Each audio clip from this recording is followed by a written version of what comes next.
The creative process is completely unconscious. I don't plan ahead. Unless it's an object that needs to be in a certain way, I really don't operate in those terms. I start one day doing something on a piece, just one level. Comes the next day, I do the pieces in stages. And sometimes a few days takes to make one piece, just to build it. And usually on the first day of work, I have no idea what's going to happen on the third day. I don't know what shape the piece will tell me to go to.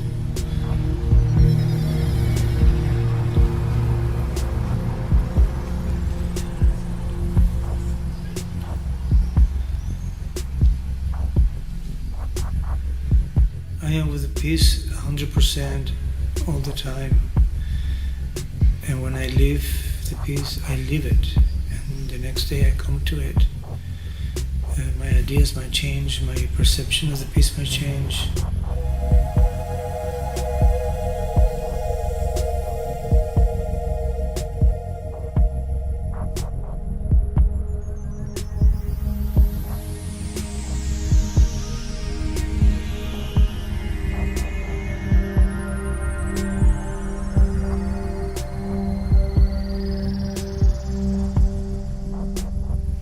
The creative process is happening only on the present time.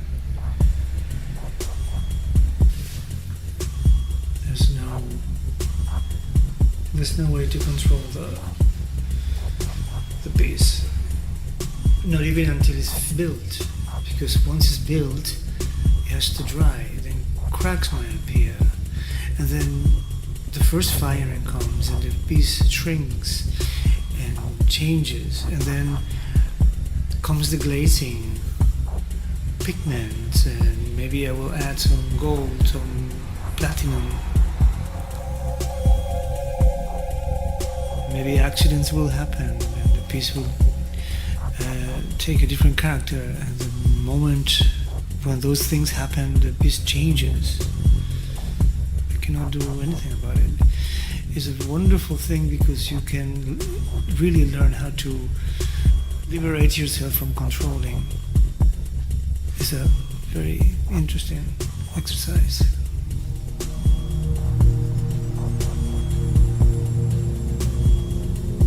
It's hard to recognize the patinas as something you're used to. That's why it's so interesting.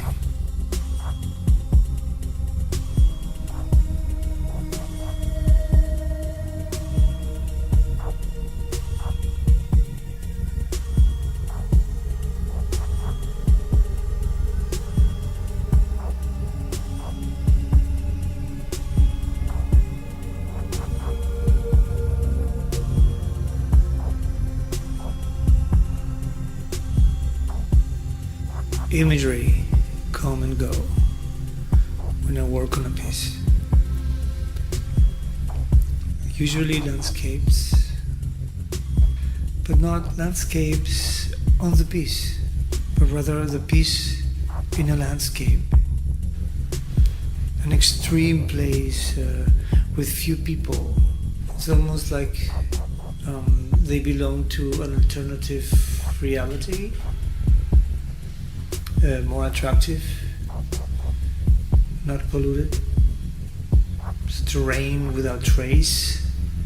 It's as if we could extract the idea of panorama in which these elements can exist.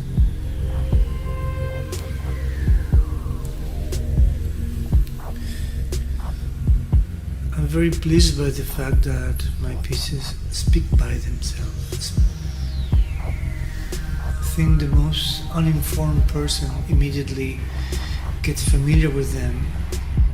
Source, age, was it found, was it made, what reference they have, what images, what memories.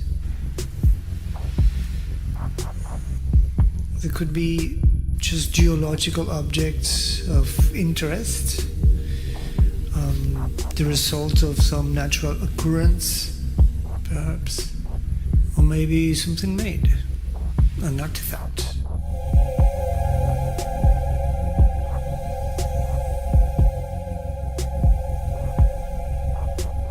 I think there is something very attractive about a large object also, that you don't know what it is made out of. It's a big element with a simple shape. The shape is familiar to you. You just don't know by looking at it if this is exactly what your mind is telling you what it is. And that's very appealing to me. That's why the glazes and the material itself, the volcanic clay, it's such a relevant part of my work.